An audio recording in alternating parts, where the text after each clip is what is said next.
I think after Jurassic Park 3, the scary element in the franchise has been taken away.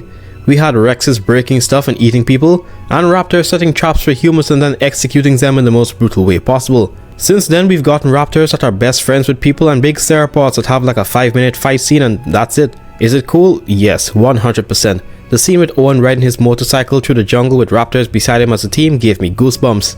But with that said, there isn't really that horror aspect some might be looking for. The closest thing we have to that was the Indoraptor and the Scariest. With that said, the franchise does have a lot of dinosaurs that could serve as pure nightmare fuel, but none even come close to these things. A meetup with this animal would be one of those instances where you choose death over living through what's about to happen. That is of course the Troodon, more specifically the one from Jurassic Park the game. Most of the events of this game are not really considered canon or are soft canon. The Troodon, however, apparently has some confirmation that it was on Nublar at the time of Jurassic World because of the live tour. Although like the Raptors, Jurassic World's versions look nothing like the one in the game. These little bastards punch way above their weight, and in a minute I'll get into why they would be the worst dinosaurs you could possibly run into on Nublar. Before we start, I find it disgusting that more than 75% of you guys that watch these videos aren't subscribed. Do you not want me to eat? Alright, it's not that serious, but it still would be cool if you could hit these buttons for me right here. It's the best way you could support me right now.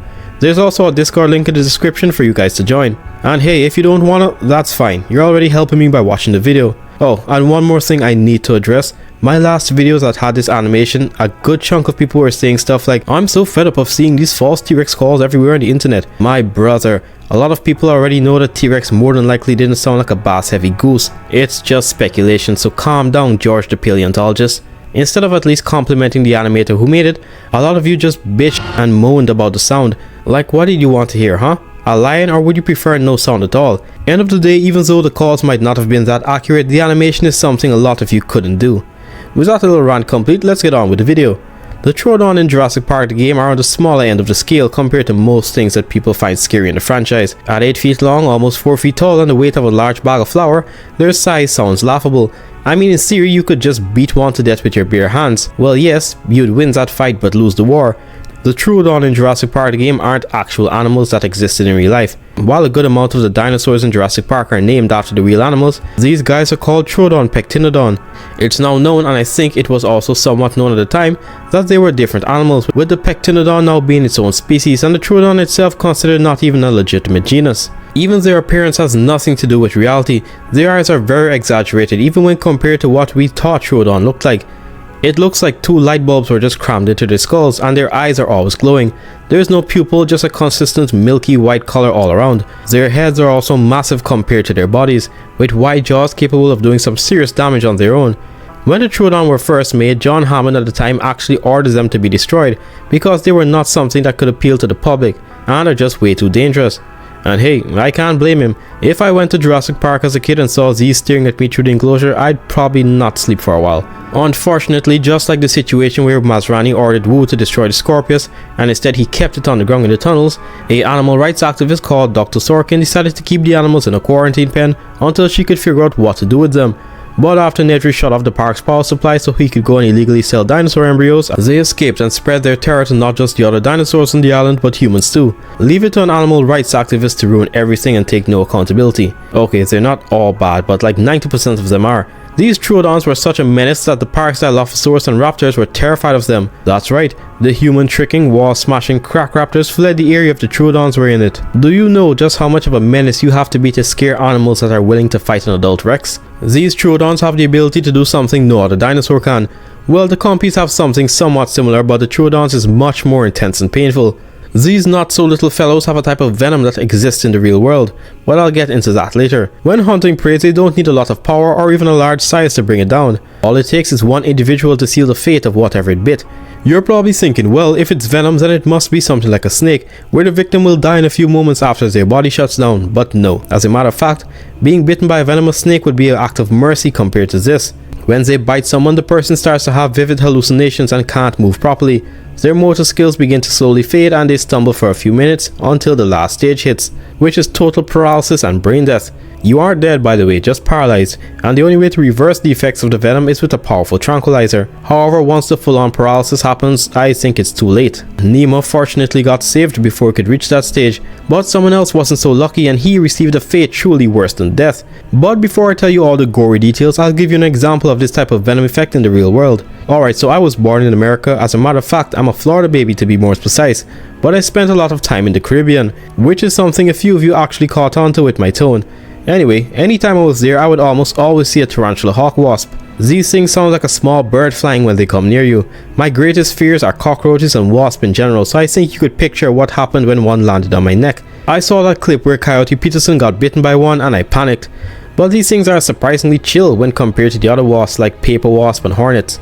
Like legitimately, if you don't bother them, they won't bother you. The reason why their sting is so painful and I think ranked in the second tier of the stinger pain index is because their venom is meant to almost immediately paralyze their prey, which are usually tarantulas. However, I saw one with a big wolf spider and it just dragged it across the sand.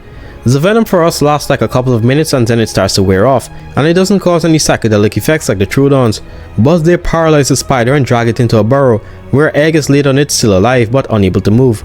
Where a larva then hatches on the spider and burrows into the spider's cavity and begins eating the arachnid alive. That's right, they use these spiders as infinite baby food, instead of constantly bringing food for their own young. So I think you know where this is going. The Troodon do something just like this, but it's even more bloody.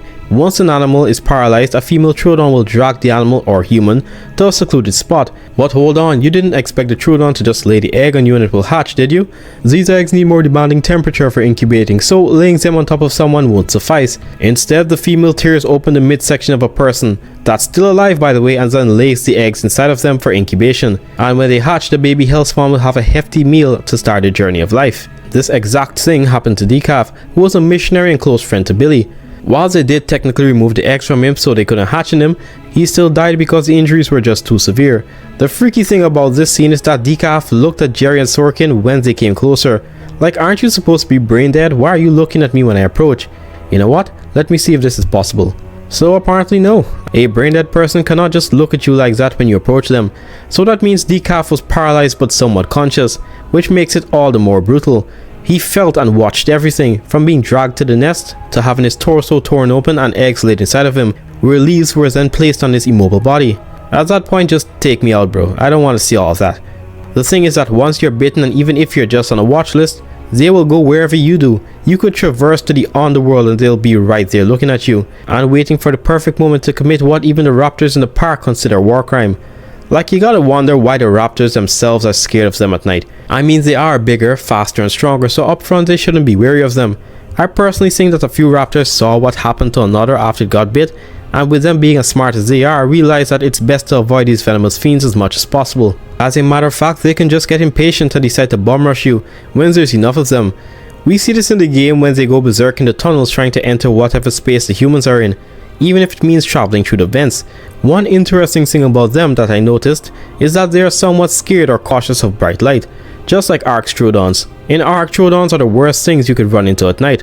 A lot of players would rather be trapped in the redwoods with the giggles than a pack of 3 Troodons.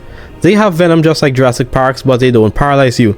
It just makes you unconscious in a few seconds, where they then straight up kill you. But the moment you bring a torch out, they scatter.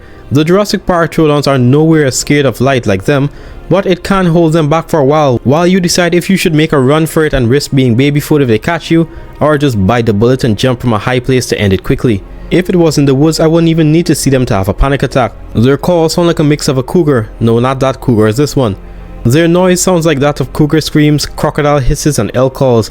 At that point, I'd think the Wendigo is around me or something. In 1994, there was the cleanup operation, and it's unclear if all of the Troodon in Jurassic Park were taken care of or not. There's a chance that those exact Troodons could still be a Nublar even in the events of Jurassic World. I mean, it is confirmed that they are Troodons in Jurassic World, but they look nothing like the ones in the game. They look more similar to the real life interpretation of the animal, and it's unclear as to whether or not these have the same venom effects as the original. Even though the events that take place in Jurassic Park the game aren't hard canon, there still is the ever slim chance of these little guys still living on Nublar. If they had included the Troodons like this in Jurassic World, the movie would have 100% turned into a horror themed show.